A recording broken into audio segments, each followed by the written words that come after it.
Hi everyone, this is Jerry. So, 2011, if you remember, it was a crucial year for Trump because that's the year that Obama started campaigning for re-election, and Trump got on Obama about his birth certificate.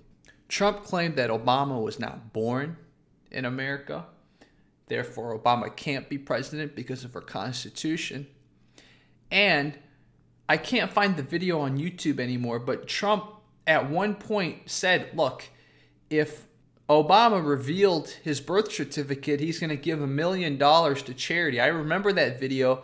In fact, I was too scared at the time, but Trump didn't white balance the video, and I wanted to make a comment that said, hey, white balance your video, you fag. And the thing is, it would have been the first comment on his video, and I would have become YouTube famous at the time, but I just was too scared.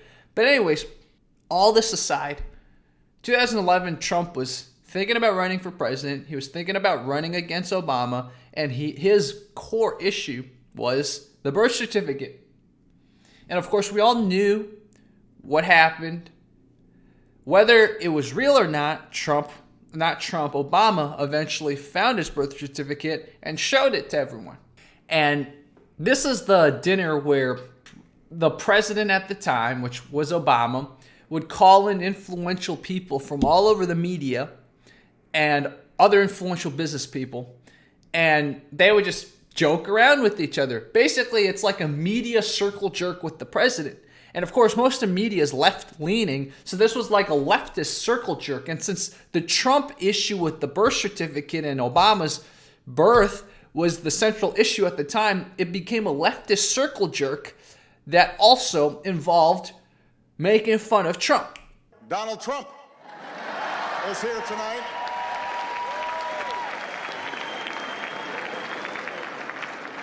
Now, I know that he's taken some flack lately, but no one is happier, no one is prouder to put this birth certificate matter to rest than the Donald.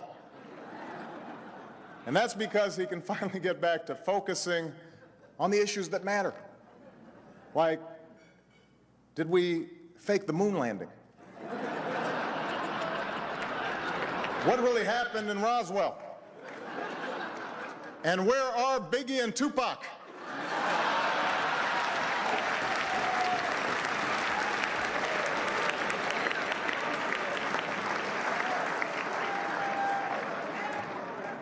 All kidding aside, obviously we all know about your credentials and breadth of experience. For example, no, seriously, just recently in an episode of Celebrity Apprentice at the steakhouse, the men's cooking team did not impress the judges from Omaha Steaks. And there was a lot of blame to go around, but you, Mr. Trump, recognized that the real problem was a lack of leadership. And so ultimately you didn't blame Little John or Meatloaf. You fired Gary Busey. And these are the kind of decisions that would keep me up at night.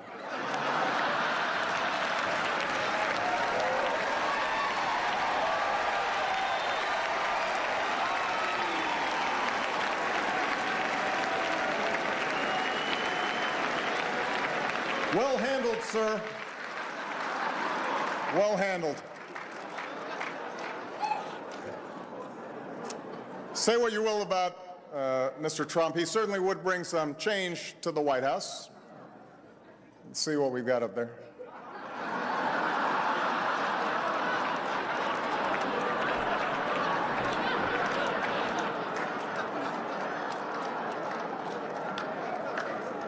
So this is where I bring in the art of war, because at this point, Trump has lost this battle, right? He was trying to run on this birthing thing, and it turns out he picked the wrong thing because he was wrong. Whether he's wrong or not, maybe Obama faked his birth certificate, whatever, it doesn't matter. But the consensus was Trump messed up.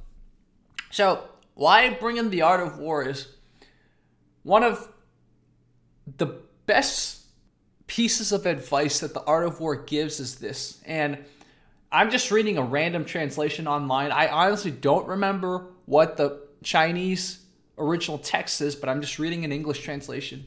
It says, when you surround an enemy, leave an outlet free. Do not press a desperate foe too hard. So, why do I bring this passage? Because if you watch how the media and Obama treated Trump, who was in the crowd during the White House Correspondents' Dinner, they did not follow this rule. And before I start, these were my birth certificate jokes, so thank you for the timing on that, Mr. President. Now unusable.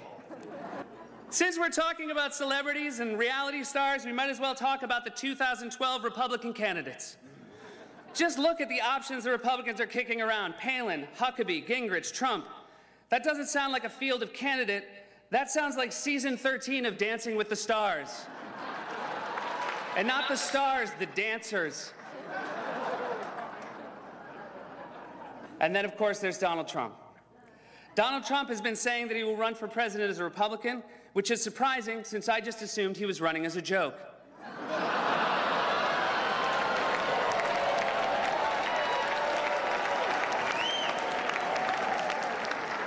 Donald Trump often appears on Fox, which is ironic because a fox often appears on Donald Trump's head.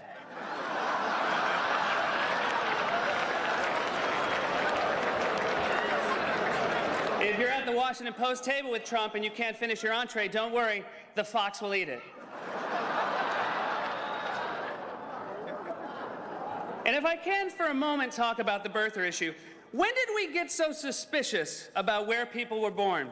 A USA Today poll last week said 38% of Americans think the president was definitely born in the US. In the same poll, in the very same poll, only 5% more said Donald Trump was definitely born in the US. Has it reached the point where Americans only think someone was born here if they saw it? I know I was born here, and I know my younger brother was born here. But when it comes to my older brother, I can only take him at his word. Gary Busey said recently that Donald Trump would make a great president. Of course, he said the same thing about an old rusty birdcage he found.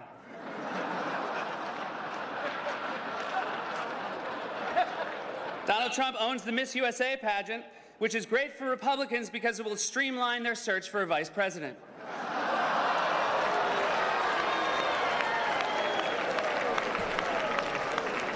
Donald Trump said recently he has a great relationship with the blacks, though unless the blacks are a family of white people, I bet he's mistaken.